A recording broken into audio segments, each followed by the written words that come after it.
नमस्कार दोस्तों, yoga number 786 channel में आपका स्वागत है। योगा करने से हमारा शरीर स्वस्थ, मजबूत और सुडौल बनता है। हमारा शरीर तंदुरुस्त रहता है। अब हम करेंगे उत्तान पादासन। सबसे पहले हम पीठ के बल लेट जाएंगे। अब हम करेंगे उत्तान पादासन। अपने दोनों हाथ अपनी बराबर में रख लेंगे। अपने दोनों हाथों को रखने के बाद अपने दोनों पैरों को बिल्कुल सीधा कर लेंगे। पैरों के पंजे बिल्कुल सीधे खींच कर रखेंगे और धीरे धीरे अपने दोनों पैरों को ऊपर उठाएंगे। लगभग 30 से 45 अंश के बीच में रखेंगे। दोनों पैरों को खींच कर रखेंगे। अपने पंजे भी खींच कर रखेंगे। दोनों हाथ जमीन पर, हथेली जमीन की ओर रहेगी और कुछ देर तक इस आसन में ऐसे ही रहेंगे। ये है हमारा उत्तान पादासन। धीरे धीरे अपने पैरों को नीचे ले आएंगे और अपना शरीर को ढीला छोड़ देंगे। हथेलियाँ आसमान की ओर। अपने हाथों, पैरों और संपूर्ण शरीर को ढीला छोड़ देंगे और इसके बाद एक बार फिर से उत्तान पादासन करेंगे। अपने दोनों हाथ बराबर में रख लेंगे। अपने दोनों पैर सीधे करके धीरे धीरे ऊपर उठाएंगे। धीरे धीरे ऊपर उठा करके कुछ देर तक ऐसे ही रुकेंगे। पैरों के पंजे आगे की ओर खींच कर रखेंगे। यह है हमारा उत्तान पादासन। कुछ देर तक इस आसन में ऐसे ही रहेंगे। सांस हम धीरे से रोक कर रखेंगे और कुछ देर बाद धीरे धीरे अपने पैरों को नीचे ले आएंगे। ये था हमारा उत्तान पादासन। अपने शरीर को धीरे धीरे ढीला छोड़ देंगे।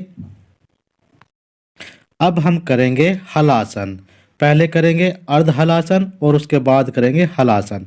अपने दोनों हाथ जमीन पर रख लेंगे। अपने दोनों पैर बिल्कुल सीधे, पैर के पंजे खिंचे हुए और धीरे धीरे अपने दोनों पैरों को ऊपर उठाएंगे। दोनों हाथ अपनी कमर पर रख लेंगे और अपने दोनों हाथ कमर पर रखने के बाद अपने पैरों के पंजे आगे की ओर खींच कर रखेंगे।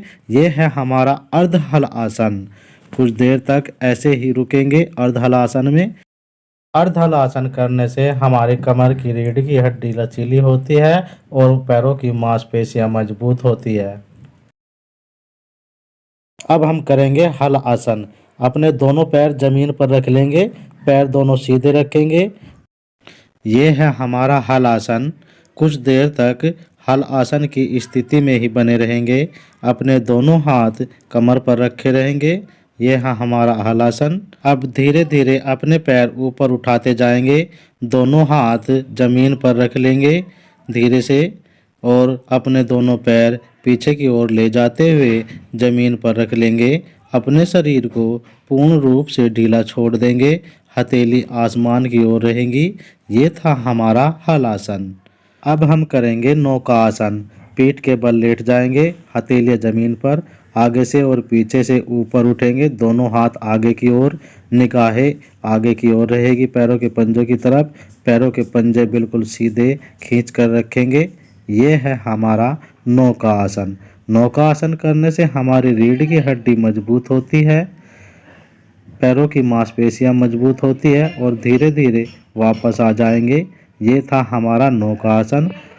पूरे शरीर को ढीला छोड़ देंगे, हथेलियाँ आसमान की ओर। एक बार फिर से हम नौका आसन करेंगे। हथेलियाँ अपने बराबर में रख लेंगे। आगे से और पीछे से दोनों तरफ से एक साथ ऊपर उठेंगे। हाथ दोनों आगे की ओर रहेंगे। पैरों के पंजे खिंचे हुए आगे की ओर, निगाहें पैरों के पंजों की तरफ। दोनों हाथ बिल्कुल सीधे। ये है हमारा नौका आसन।